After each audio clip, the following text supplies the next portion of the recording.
En rentrant dans tu vois, la première grande pièce, là, où tu as ces espaces creux, la grande pièce centrale, j'ai aperçu sur la gauche cette pièce plus claire, aussi haute, mais découpée avec un étage, avec une coursive. Ça m'a évoqué un organe, quelque chose qui vit, où les choses sont vivantes à l'intérieur, alors qu'on est dans un musée où, là en plus, vous, c'est vraiment quelque chose de particulièrement vivant, puisque c'est basé sur la rencontre entre les individus, entre les êtres humains, entre les peuples, entre les cultures, et c'est vraiment de l'instant, c'est que de l'instantané, c'est du spectacle vivant, le tapis volant. Enfin, du spectacle, c'est pas du spectacle, mais c'est du vivant. J'ai sûrement un vocabulaire qui est très imprégné de mes expériences professionnelles avec la danse.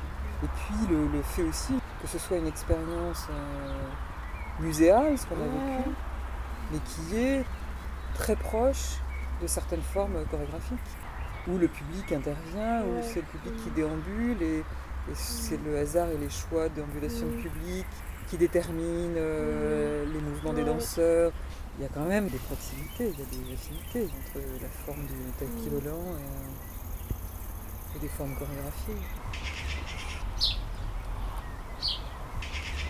Quand tu rentres dans cet espace, c'est un événement de voir le sol pencher de ce que tu sais pas très bien encore, tu sais pas trop de quoi il s'agit, c'est très surprenant. Là aussi, c'est une installation plastique. Carton. Il y a les arts plastiques et les arts carton. C'est un jeu qui n'a pas de code. Vous incitez le visiteur à jouer simplement en lui donnant un outil mais pas de code. C'est le rôle essentiel de vous, d'être là, de nous parler, de nous inciter à prendre des cartes, à les lire à haute voix, à nous réunir en petits cercles. Mais en même temps, il n'y a pas de règle. C'est juste une incitation à essayer de trouver chacun son propre jeu avec ce qu'on sait des jeux d'essai de famille, avec ce qu'on sait de nos souvenirs d'enfance, de jeux de cartes. Mais en même temps, c'est pas ça, parce que le thème, c'est pas non plus forcément de réunir une famille de cartes. L'idée, c'est quand même, à un moment donné, de te retrouver avec 2, 3, 5 personnes totalement inconnues, avec lesquelles tu vas imaginer, réimaginer des histoires, inventer des choses, poser des questions, répondre des choses que tu sais ou que tu inventes. Enfin, c'est...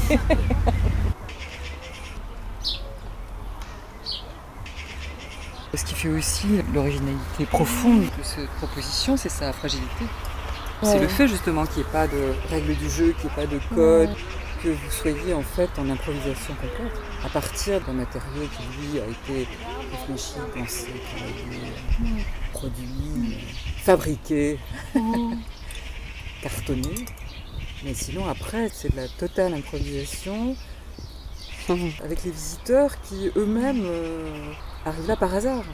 Vous surprenez les gens en leur proposant un jeu sans code. C'est d'une fragilité incroyable. Mais c'est aussi ce qui est si touchant, quoi.